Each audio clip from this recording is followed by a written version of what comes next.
রাজস্ব আদায়ে বড় ঘাটতির পাশাপাশি ব্যাংকিং খাতের বিশৃঙ্খলা এবং বিদ্যুৎ জ্বালানির দাম বৃদ্ধি দেশের মূল্যস্ফীতিকে আরও উস্কে দিচ্ছে বলে মনে করছে Centre for Policy Dialogue CPD. আজ রাজধানীতে এক অনুষ্ঠানে এই পর্যবেক্ষণ দেয় সংস্থাটি। সাইদার মানের রিপোর্টে বিস্তারিত। ২০২৫-২৬ অর্থবছরের সামষ্টিক অর্থনীতির চিত্র নিয়ে তৃতীয় অন্তর্বর্তীকালীন পর্যালোচনায় দেশের অর্থনৈতিক পরিস্থিতির এক সংকটময় চিত্র তুলে ধরল Centre for Policy Dialogue CPD. সংস্থাটির নিজ কার্যালয়ে আয়োজিত এক অনুষ্ঠানে জানায়, লক্ষ্যমাত্রার চেয়ে রাজস্ব আহরণে অনেক পিছিয়ে রয়েছে জাতীয় রাজস্ব বোর্ড এনবিআর, যা সরকারের ব্যয় ব্যবস্থাপনায় বড় চাপ তৈরি করছে। আমার ডান পাশে আছে সিপিডি বলছে, দেশের সামষ্টিক অর্থনীতির অন্যতম বড় ক্ষত এখন ব্যাংকিং খাতের বিশৃঙ্খলা। এর সঙ্গে দফায় দফায় বিদ্যুৎ এবং জ্বালানির দাম বাড়ানোয় মানুষের জীবনযাত্রাকে আরও কঠিন করে তুলছে, যা সরাসরি উস্কে দিচ্ছে মূল্যস্ফীতিকে। সাধারণ মূল্যস্ফীতি 9%, কিন্তু এখানে কিন্তু এনার্জির মূল্যস্ফীতির এই তথ্যটাও কিন্তু বাংলাদেশ ব্যাংক দেয়। সেই মূল্যস্ফীতি কিন্তু অনেক বেশি, 14, এখন এটা বেড়ে হয়েছে প্রায় 15%, 14.9%।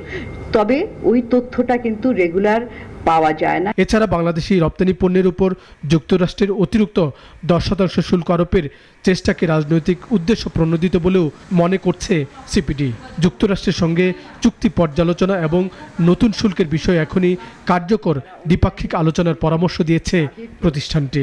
যখন নাকি আমার রপ্তানির উপরে আমার অতিরিক্ত শুল্ক 10% এটা চাপানো হয়, তখনই কিন্তু প্রশ্নটা আসে যে এটা কি শিশু শ্রমিকদের উপরে ভালোবাসার কারণে, নাকি এখানে অবশ্যই একটা রাজনৈতিক অর্থনীতি এখানে আছে।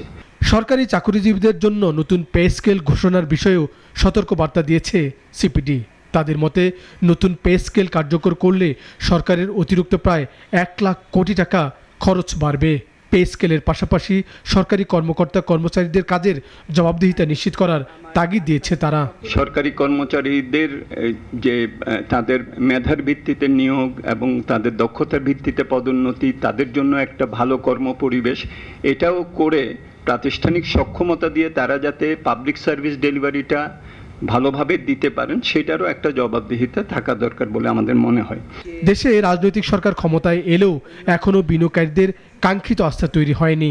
আগামী বাজেটে ব্যবসা ও বিনিয়োগের পরিবেশ উন্নয়নে সরকার কী পদক্ষেপ নেয়, তার দিকেই তাকিয়ে আছে উদ্যোক্তারা।